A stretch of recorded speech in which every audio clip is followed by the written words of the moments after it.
আমি যেই বাসায় টিউশনি করি ওই বাসার আন্টি আমাকে একটু বেশিই পছন্দ করে।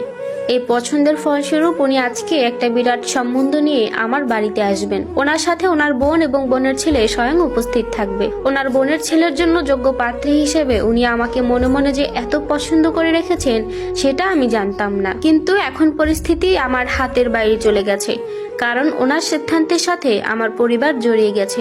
আজকে পাত্র আমাকে দেখে পছন্দ করলেই ব্যাস যত দ্রুত সম্ভব বিয়ে হয়ে যাবে, কারণ আমার আব্বু আম্মুর হাবভাব এটাই প্রমাণ করছে। ছেলে সম্পর্কে শুনেই তাদের মন গলে একাকার, তার উপর বড় বাড়ির চাকরিজীবী ছেলে, এটা হওয়াই তো স্বাভাবিক। এমন পাত্রকে হাতছাড়া করে, কিন্তু সমস্যা অন্য জায়গায়, যা আমি এই মুহূর্তে আমার পরিবারকে বলতে পারছি না।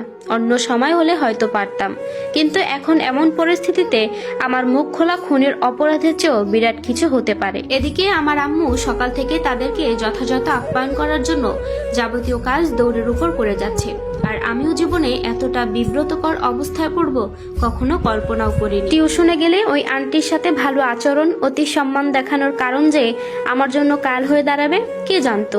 এমনিতে আমার জন্য বিয়ের সম্বন্ধ খুব কম আসে, কারণ কেউ আমাকে তেমন দেখে না। আমার বাবা ইলিয়াস রহমানের যে উপযুক্ত একটা মেয়ে ঘরে আছে সেটাও অনেক মানুষের কাছে অজানা। বড় হওয়ার পরে সবসময় আমি বোরখা পরিধান করে চলাফেরা করি, তাই আমাকে দেখার সুযোগ সত্যিই কম।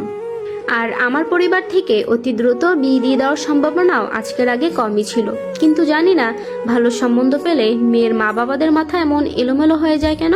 এই যেমন আজকের অপ্রস্তুত ঘটনা এর অন্যতম উদাহরণ। আমার যে আব্বু ছোটবেলা থেকে আমাকে পড়ালেখা নিয়ে এত স্বপ্ন দেখে আসছে, সেই বাবা আজকে বলে 5 বছর পর তুমি যখন নিজের পায়ে দাঁড়াবে তখনও এমন যোগ্যতার পাত্রকেই বেছে নিতে হবে। তাহলে কি দরকার খামুখা ফরজ কাজে দেরি করার, বিয়ে করে